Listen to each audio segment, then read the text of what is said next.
పశ్చిమాసియాలో మరోసారి యుద్ధ మేఘాలు కమ్ముకున్నాయి. హర్ముజ్లో నౌకలపై దాడులకు దిగారని ఆరోపిస్తూ అమెరికా ఇరాన్పై వైమానిక దాడులతో విరుచుకుపడింది. ఇరాన్ ముడిచమురు విక్రయాల లైసెన్సును సైతం రద్దు చేసింది. అటు టెహరాన్ కూడా ప్రతి దాడులకు దిగినట్లు తెలుస్తోంది. ఈ పరిస్థితిలో ఖమేనీ అంత్యక్రియల తరువాత ఇరు దేశాల మధ్య జరగాల్సిన శాంతి చర్చలకు బ్రేక్ పడే అవకాశం ఉంది. హర్ముజ్ జలసంధిలో వాణిజ్య నౌకలపై జరిగిన అజ్ఞాత దాడులకు ప్రతీకారంగా ఇరాన్పై అమెరికా సైన్యం ఈ తెల్లవారుజామున వరుస వైమానిక దాడులకు దిగింది. హర్ముజ్ జలసంధిలో పౌరులున్న నౌకలను లక్ష్యంగా చేసుకున్నందుకు మూల్యం చెల్లించేలా ఈ చర్యలు తీసుకున్నట్లు అమెరికా సెంట్రల్ కమాండ్ ప్రకటించింది. ఇరాన్లోని 80కి పైగా లక్ష్యాలపై ఖచ్చితమైన దాడులు చేసినట్లు సెంట్రల్ కమాండ్ వెల్లడించింది. ఇరాన్ ఆయుధ కేంద్రాలు, గగనతల రక్షణ వ్యవస్థలపై దాడి చేస్తున్నట్లు పేర్కొంది. ఇరాన్ వాయు రక్షణ వ్యవస్థలు, తీర ప్రాంత నిఘా వ్యవస్థలు, భూమి నుంచి గగనతలానికి ప్రయోగించే క్షిపణి స్థావరాలు, నౌకా విధ్వంసక క్రూయిజ్ క్షిపణి స్థావరాలు, డ్రోన్ ప్రయోగ సౌకర్యాలు, ఓడరేవు మౌలిక సదుపాయాలను లక్ష్యంగా చేసుకున్నట్లు తెలిపింది.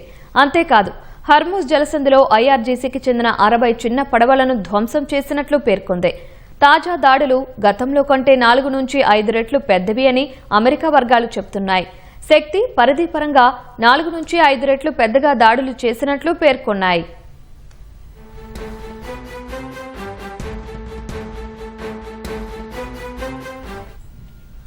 నౌకలపై దాడులు చేయడం వంటి ఇరాన్ చర్యలు శాంతి ఒప్పందాన్ని పూర్తిగా ఉల్లంఘించడమేనని అమెరికా ఆరోపించింది. అమెరికా అధ్యక్షుడు డొనాల్డ్ ట్రంప్ ఉన్నతాధికారులతో సంప్రదింపులు జరిపిన తరువాతే దాడులు జరిగినట్లు ఆక్సియస్ మీడియా వెల్లడించింది. తుర్కియాలో జరిగిన నాటో శిఖరాగ్ర సదస్సు సందర్భంగా విదేశాంగ మంత్రి మార్కో రూబియో, రక్షణ మంత్రి పీట్ హెగ్సెత్, ఆర్థిక మంత్రి స్కాట్ బెసెంట్లతో సమావేశమైన అనంతరం ట్రంప్ ఈ నిర్ణయం తీసుకున్నట్లు పేర్కొంది.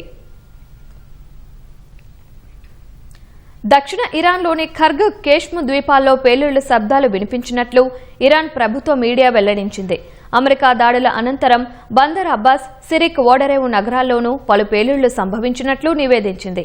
సిరిక్ రేవు, బందర్ అబ్బాస్లోని షాహిద్ హక్కానీ పోర్టులో కూడా అగ్ని ప్రమాదాలు చోటు చేసుకున్నట్లు తెలుస్తోంది. అమెరికా జరిపిన చాలా దాడుల్లో పౌర ప్రాంతాలే లక్ష్యంగా జరిగినట్లు ఇరాన్ ప్రభుత్వ మీడియా ఆరోపించింది. బుషహర్ ప్రాంతం వైపు దూసుకొచ్చిన యుఎస్ MQ-9 డ్రోన్లు కూల్చివేసినట్లు ఐఆర్జీసీ వెల్లడించింది. అమెరికా దాడుల నేపథ్యంలో ఇరాక్లో ఖమేనీ అంత్యక్రియల నుంచి ఇరాన్ అధ్యక్షుడు మసూద్ పెజెష్కియాన్ టెహరాన్కు తిరిగి వచ్చేశారు.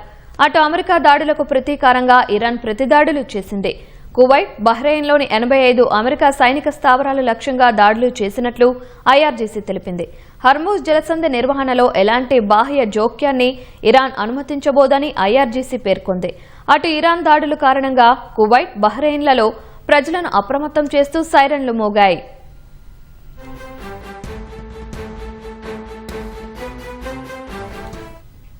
ఇరాన్పై దాడులకు ముందే ఆ దేశం తన ముడి చమురును విక్రయించుకోవడానికి ఇచ్చిన అనుమతిని అమెరికా రద్దు చేసింది.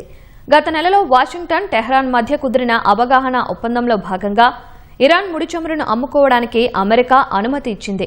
దాని ప్రకారం ఆగస్టు 21 వరకు ఇరాన్ తన చమురును అంతర్జాతీయ మార్కెట్లో అమ్ముకునే అవకాశం ఉంది. ఇప్పుడు ఆ లైసెన్సును అమెరికా రద్దు చేయడంతో శాశ్వత ఒప్పందం గురించి 60 రోజుల్లో జరగాల్సిన చర్చలపై నీలినీడలు కమ్ముకున్నాయి.